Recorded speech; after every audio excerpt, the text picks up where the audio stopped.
Hi friends, அஸ்ஸலாமு அலைக்கும். இன்றைக்கி தெனை கத்திரிக்காய் வச்சு ஒரு அருமையான ஒரு புளி சாதம் பண்ணலாம். வாங்க அது எப்படி பண்ணுறதுன்னு பார்க்கலாம். ரொம்ப ரொம்ப நல்லா டேஸ்ட்டாக இருந்துச்சு. 1/2 கிலோ கத்திரிக்காய், 1/2 கிலோ தெனை, 1/2 கிலோ வெங்காயம். வாங்க அது எப்படி பண்ணலான்னு பார்க்கலாம்.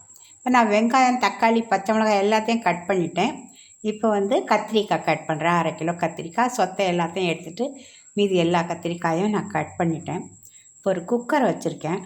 குக்கரில் தேவையான அளவு எண்ணெய் ஊற்றிக்கலாம். எண்ணெய் காஞ்சதும் ஒரு ஸ்பூன் கடுகு சேர்த்துக்கலாம், ஒரு ஸ்பூன் உளுந்து சேர்த்துக்கலாம், ஒரு ஸ்பூன் கடலைப்பருப்பு, 2 காஞ்ச மிளகாய் சேர்த்துக்கலாம். சேர்த்து இதை நல்லா வறுத்து விட்டுடலாம். நல்லா வறுப்பட்டதும் நம்ம 1/2 கிலோ வெங்காயம் கட் பண்ணி வச்சுருக்கோம் இல்லையா, அதை சேர்த்துக்கலாம். 3 பச்சை மிளகாய் சேர்த்து இது நல்லா நம்ம வதக்கி விட்டுடலாம். வெங்காயம் கொஞ்சம் சாஃப்ட் ஆகிற வரைக்கும் வதக்கிக்கலாம். இப்போ கொஞ்சம் கருவேப்பிலை அதில் சேர்த்துக்கலாம். சேர்த்து இதையும் நல்லா வதக்கி விட்டுடலாம். இந்த கிளி சாப்பாடு இது கிளி தான் சாப்பிடும்னு நான் ரொம்ப நாளாக நினச்சிட்டு இருந்தேன். இது மனுஷங்க சாப்பிட மாட்டாங்க, கிளி தான் சாப்பிடும்னு. அப்புறம் பார்த்தா இப்போ நாங்கள் மனுஷங்கள்லாம் அதில் சாப்பிட்றோம். இது இப்போ ஒரு 3 பெரிய தக்காளி இருந்துச்சு, அதை கட் பண்ணி வச்சுருக்குறேன். இது நல்லா சாஃப்ட் ஆகட்டும். கொஞ்சம் உப்பு சேர்த்தா சீக்கிரம் சாஃப்ட் ஆகிடும். இதை நல்லா வதக்கி விட்டுடலாம். இப்போ இதை கொஞ்சம் மூடி போட்டோம்னா தக்காளி நல்லா வதங்கிடும். கொஞ்சம் நேரம் வதங்கட்டும். நல்லா மழை பெய்யுது பாருங்கள். இப்போ செம்ம மழை பெய்யுது. அடி அடின்னு அடிச்சது மழை. இது எங்கள் வீட்டுக்கு பின்னால் சைடு. இது நல்லா மழை பெஞ்சது. காதே அடைச்சிட்டு போயிடுச்சு, அவ்வளோ பெரிய மழை பெஞ்சுது. சரி, மழையை பார்த்துட்டு வர வரைக்கும் தக்காளி கூட நல்லா வதங்கிருச்சு.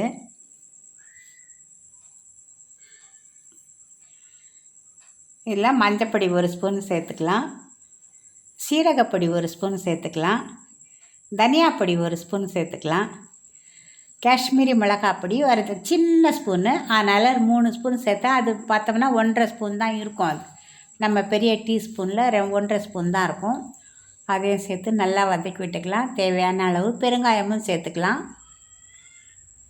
நான் பெருங்காயம் எப்பவுமே கொஞ்சம் தூக்கலாக தான் சேர்ப்பேன். எனக்கு பெருங்காயம்னா ரொம்ப இஷ்டமாக இருக்கும். இப்போ இதை நல்லா நம்ம கலந்து விட்டுக்கலாம். இப்போ கத்திரிக்காய் கழுவி நல்லா நறுக்கி வச்சுருக்கேன், அந்த கத்திரிக்காவை சேர்த்துக்கலாம்.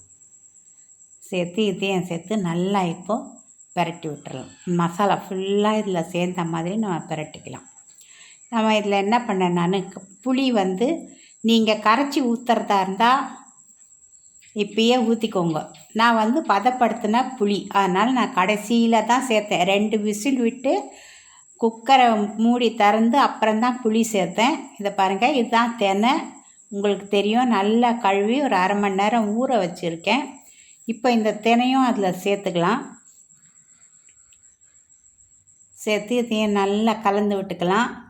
இந்த எண்ணெய் மசாலாவோட சேர்த்து நல்லா இதை கலந்து விட்டுடலாம். அப்போ தான் கீழே அடி பிடிக்காமல் இருக்கும். பூண்டு தான் நான் சேர்த்துருக்கேன். இதில் இஞ்சியெல்லாம் நான் சேர்க்கலை. இப்போ அந்த 2 கப்பு அந்த தெனை அரிசி, அதுக்காக 4 கப்பு தண்ணி சேர்த்துருக்கேன். 1 கப்பு தெனை அரிசிக்கு 2 கப்பு தண்ணி, அந்த மாதிரி 4 கப்பு சேர்த்துருக்கேன். இப்போ உப்பு சரியாக இருக்கான்னு பார்க்கலாம். மேலே கொஞ்சம் கொத்தமல்லி தூவிக்கலாம். இப்போ மூடி போட்டு மூடி விட்டுறலாம். வெயிட் போட வேண்டாம். நான் வெயிட் போட மாட்டேன். ஆவி வந்த அப்புறம்தான் வெயிட் போடுவேன். போட்டுட்டு போய் தூரமாக நின்றுடுவேன். அந்த மாதிரி தான் சமைப்பேன் நான். இப்போ நம்ம மூடி போட்டுடலாம்.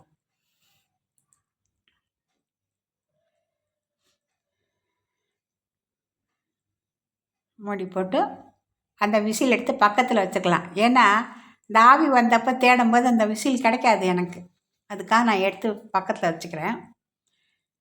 இப்போ ஆவி வந்த உடனே நான் போட்டு பாருங்கள், 2 விசில் வந்தது. இதை திறந்துட்டு இப்போ நான் இந்த புளி பதப்படுத்தின புளி, அதுக்காக நான் இப்போ சேர்க்குறேன். நீங்கள் பச்சையாக கரைச்சி ஊற்றுறதுனாலாம் முதல்லையே சேர்த்துக்கோங்க. ஏன்னா சில நேரம் இந்த தெனை வேக மாட்டுது. ஒரு நாள் சொல்லி பார்த்தேன், நான் வேகலை. அதனால் இப்போ ஒரு 2.5 ஸ்பூன் புளி போட்டு நல்லா கலந்து விட்டுக்கலாம். இன்னும் அந்த தெனை வந்து வேகலை, இன்னும் கொஞ்சம் பச்சையாக தான் இருக்குது. ஒரு கருக்கரிசி அதில் விழுது, அதனால் இப்போ சரியாக இருக்கும். இந்த புளியை போட்டு நல்லா அதை கலந்து விட்டுக்கலாம். இப்போ நம்ம அந்த உப்பெல்லாம் இருக்கான்னு பார்த்துக்கலாம். மேலே கொஞ்சம் ஒரு 1/2 கப்பு தண்ணி தெளித்து விட்டேன். தெளித்து விட்டு மூடி போட்டு மூடி ஒரே ஒரு விசில் வந்த உடனே, அந்த விசில் ஆரம்பித்த உடனே நம்ம ஆஃப் பண்ணிடணும். நிறைய விசில் வர வரைக்கும் விட்டுறக்கூடாது. இப்போ திறந்து பார்க்கலாம். செம்மையாக வந்திருக்கு. அழகான நல்ல அருமையான கம வாசனை. கத்திரிக்காயோடதும் பெருங்காயத்தோடதும் சேர்ந்து ரொம்ப ரொம்ப டேஸ்ட்டாக இருந்துச்சு. ரொம்ப சத்தான ஒரு சாப்பாடு நல்லா அமைஞ்சு வந்திருக்கு. இப்போ மேலே கொஞ்சம் கொத்தமல்லி தூவிக்கலாம். தூவி நல்லா கலந்து விட்டுக்கலாம். நான் வந்து இதுக்கு நார்த்தங்காய் ஊறுகாய் தான் வச்சு சாப்பிட்டோம். ரொம்ப நல்லா இருந்துச்சு. பிடிச்சிருந்தா லைக் பண்ணுங்கள் ஃப்ரெண்ட்ஸ், கமெண்ட்ஸ் பண்ணுங்க. நீங்களும் இதே மாதிரி செஞ்சு சாப்பிட்டு சந்தோஷப்படுங்க. இது ஹெல்த்தியான ரெசிபி தான். இந்த அரிசிக்கு பதிலாக இது மாதிரி செஞ்சு சாப்பிட்லாம். இந்த சிறு தானியத்தில் புளி சேர்த்து செய்யும்போது ரொம்ப ரொம்ப ரொம்ப ரொம்ப டேஸ்ட்டாக இருக்கும். நாங்கள் எப்போவுமே புளி சேர்த்து தான் சிறுதானியம் செய்வோம். பிடிச்சிருந்தா லைக் பண்ணுங்க. அஸ்ஸலாமு அலைக்கும் ஃப்ரெண்ட்ஸ்.